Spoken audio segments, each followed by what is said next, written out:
Austin Jones, Jaystation, Ruby Franke, these are some of the worst former content creators on the platform, but have they gotten what they deserve? Onision, starting off with a name that makes everyone wanna puke. James Jackson, or Onision as he's known online, was an obnoxious YouTuber who made obnoxious YouTube content.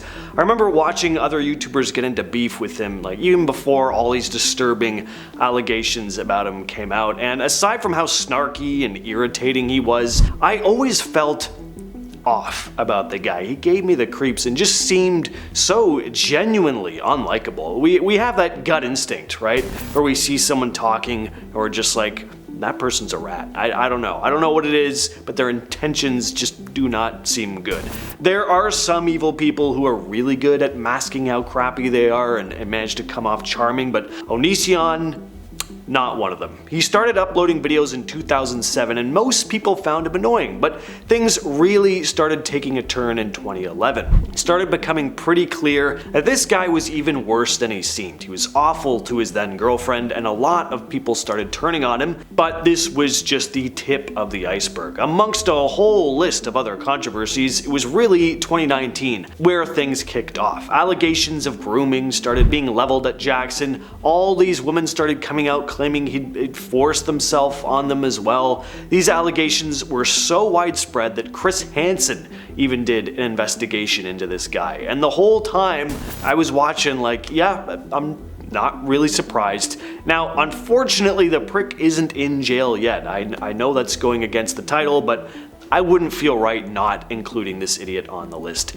Here's hoping he'll finally get what he deserves. Luckily, this next former YouTuber, Austin Jones, is exactly where he belongs. Prison. Makes me wonder why Onision hasn't received the same treatment, but the legal system is hard to make sense of. I was gonna say sometimes. It's pretty much always hard to make sense of. Austin Jones would post a cappella covers of well-known songs to his YouTube channel, and he managed to gain quite a following. A good number of his fans were underage though, and you can probably see where this is going. He started having incredibly inappropriate text exchanges with his young female fans, telling them they'd get special treatment if they proved how big of fans they were of him. He would have them send explicit pictures and videos, which he would refer to as auditions. Jones was in his mid-20s at the time, very sickening stuff. Former fans of his started coming out with these disturbing stories about him, and a search warrant of his home ended up being granted. Authorities found all the evidence they needed. Jones was arrested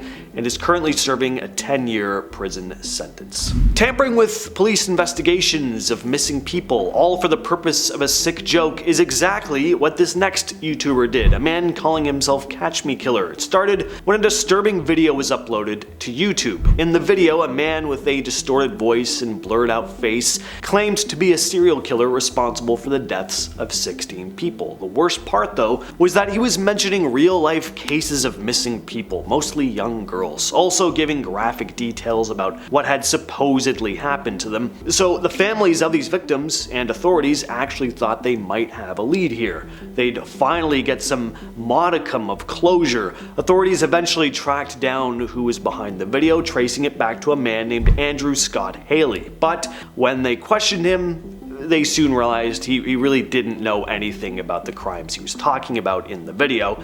It had been a hoax all along. Haley was just playing a sick game with everyone. He was arrested for lying and tampering with evidence. He admitted to what he did and was sentenced to 2 years in a work release program. After he got out, Haley tried to argue that what he did wasn't really a crime. He said he was just exercising his, get this, his right to free speech. He also said he didn't directly lie to authorities because he came clean once they found him. Way to take no responsibility for your actions, buddy. Honestly, what would you really expect from someone like this though? Jaystation, another perfect example of the bad side of YouTube. There are very few people who are still fans of this guy. For one, he's thankfully been removed from the platform, but even before that, he'd fallen out of favor with pretty much everyone. Jaystation and poor taste go together like chocolate and peanut butter. Even Jerry Springer turns in his grave when the name Jaystation is uttered. Like, really? You did that? His content mostly consisted of trespassing in places and staying there overnight, contacting supposed spirits through spirit boxes and Ouija boards, including dead celebrities and YouTubers. But people really turned on him when he faked his own girlfriend's death for views. Yeah, he made a video stating that his then girlfriend and fellow YouTuber Alexia Morano had died in a car accident at the hands of a drunk driver. Bad enough to fake something like this for views, but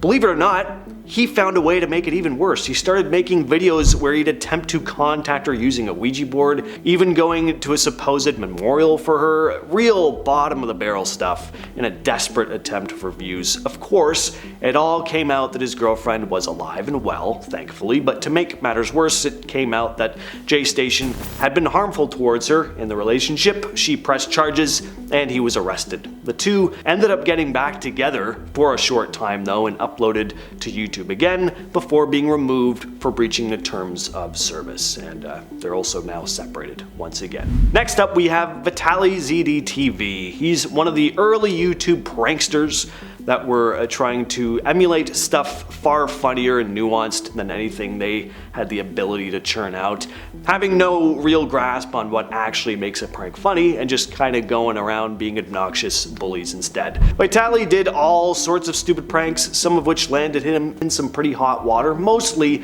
at sporting events for streaking, which I guess is kind of funny. At least you're not embarrassing anyone but yourself, right? He's also climbed the Hollywood sign and one of the pyramids of Giza, which landed him in jail in Egypt. But Vitaly isn't really that fun-loving, silly prankster archetype you may be thinking of from movies and TV shows. Like I said, he's more like your jock bully who thinks being funny is just antagonizing people, like walking up to people and being like, do you even lift, or egging people's cars in the hood. What hilariously well thought out pranks. He really went off the deep end in 2020 though, when he was arrested in Miami for tackling a female jogger and striking her multiple times in the head and chest. Now, he was apparently on stuff at the time, but it isn't the first time he's gotten into violent altercations, which could have easily been avoided. This next YouTuber, Gaskings, was jailed for stealing money from old folks. Class act. Anthony Locke ran a YouTube channel called Gaskings where he'd react to videos of people doing stupid stuff on the road. Pretty harmless stuff really, but behind the scenes, he and his partner in crime, Ray King, were running a pretty disgusting scam. He'd created a website where he promised to invest people's retirement savings. He told them they'd get some of the profits and the rest would go to charity for the environment. But instead of investing the money, he kept most of it for himself. By the time they got caught, they'd scammed about 16 people and had made about $1.3 million.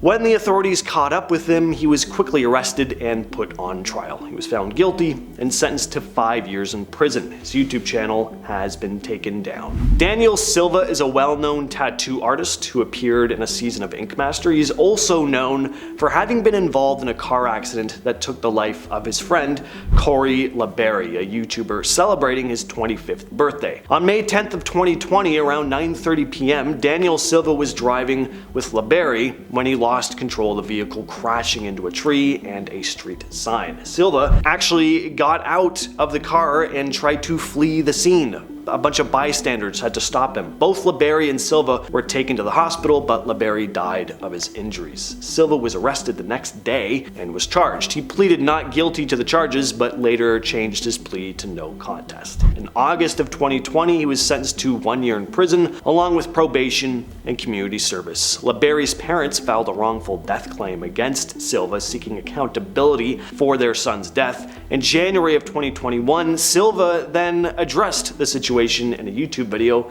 apologizing for the pain he'd caused, also claiming to have no memory of events after the crash. The video didn't help the situation. The fact is, he crashed and then tried to run away while his friend was dying in the car. That's pretty sad. Now, I wouldn't say this next YouTuber is evil. This is just a really unfortunate case. Monalisa Perez, a fashion vlogger, accidentally took the life of her boyfriend, Pedro Ruiz, while performing a very risky, idiotic stunt. She's not entirely to blame, of course. The two of them agreed to do this. In fact, it was Ruiz's idea. Apparently he'd performed the stunt before, but unfortunately this time it didn't go as planned. They decided to place a thick encyclopedia on Ruiz's chest, which Perez would then fire into. The idea was that the book would be so thick it would act kinda like a bulletproof vest. Well, it didn't. The bullet went right through. Ruiz died shortly after. This next guy was hoping to receive internet clout and fame online for an incredibly reckless stunt, one that nearly cost a state trooper his life and put many other people in danger. In March of 2014, Ryan Stone went on a big crime spree, carjacking a bunch of people, one where someone's young son was still sitting in the back seat, and led police on a lengthy high-speed chase like he was playing a real-life game of Grand Theft Auto. He was arrested and tried to show remorse in court, but the judge wasn't convinced when the prosecutors showed all these taped phone recordings Stone had had with friends while in jail, laughing and gloating about the chase, even joking about the state trooper he nearly killed. Ryan Stone was sentenced and is currently behind bars. He'll be eligible for parole in 75 years, but he'll be 102 by then, so it's life in prison. Ruby Franke, known for her YouTube channel 8 Passengers, a family vlog style channel, is now facing time in prison. Concerns started coming about in 2020 when one of her sons spoke about being punished by Franke in some pretty disturbing ways, like being banned from his bedroom and being deprived of food. Franke had also reportedly sent one of them to a wilderness camp, made threats involving a stuffed toy, and made some concerning comments about Christmas, saying that Santa wouldn't be coming that year because they were too, quote, numb to respond to other punishments. In 2022, Franke and her husband separated and she deleted the 8 Passengers channel. She then started working as a mental health coach with a woman named Jody Hildebrandt and launched a new video channel and Instagram account offering parenting classes. But in August of 2023, Franke and Hildebrandt were arrested after Franke's emaciated son escaped from the home and showed up on a neighbor's doorstep. He'd been tied up. The boy and his sister were found to be malnourished and injured. Both were taken into care by child services. Franke pleaded guilty and could face up to 60 years in prison. Hildebrandt also pleaded guilty to similar charges. Well, with all that said, folks, I've been your host, James. I'll catch you, yes, you specifically, in the next video.